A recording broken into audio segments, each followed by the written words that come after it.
কুঁড়ে ঘরে আদর্শ শিক্ষক, কলমে ও কণ্ঠে মোহাম্মদ আমিরুল ইসলাম। কাবিলপুর নামে ছিল একটি স্থান। 1182-তে গড়ে উঠেছিল প্রতিষ্ঠান। প্রতিষ্ঠানের প্রতিষ্ঠাতারা ছিল বুদ্ধিমান। প্রথম থেকে বজায় থাকে যেন শিক্ষার মান। তাই তারা নিয়োগ দিল 17 জন শিক্ষাগুরু। সেইখান থেকে হয় পাঠদান শুরু।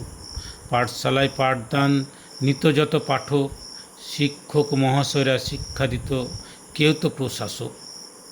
কুঁড়ে ঘরে বাঁশের মাচা, কঞ্চি দিয়ে আড়, পড়া যদি না হতো এক পায়ে করাতো দাঁড়।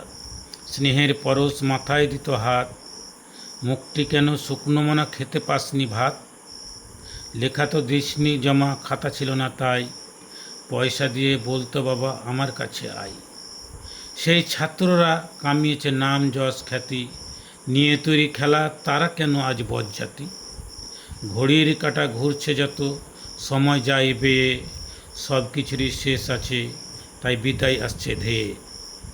আইনের গারদে 60 বছরে হবে শেষ, সেই উপলক্ষে অনুষ্ঠান হয় বিশেষ। একে একে বিদায় নিয়েছে 16 জন শিক্ষাগুরু, বিদ্যালয়ের পাঠ চুকিয়ে সমাজের কাজ শুরু। এদের মধ্যে 7 জন চলে গেছে না ফেরার দেশে, তাদের কৃতকর্ম স্মৃতির পাতা চোখে ভাসে। হৃদয় কাঁদে কাঁদে মোদের প্রাণ, বিদ্যালয়ের উন্নতির জন্য চেষ্টা করত আপ্রাণ। নিয়তির পরিহাসে সবাই গেছে, ছিল শুধু এক, শূন্য করে বিদায় নিল তোরা ভালো থাক। এই বিদ্যালয়ে হাজার হাজার ছাত্রছাত্রী নিয়ে ছিল শিক্ষা, কেউ তো গেছে গড়ে, কেউ তো করছে ভিক্ষা।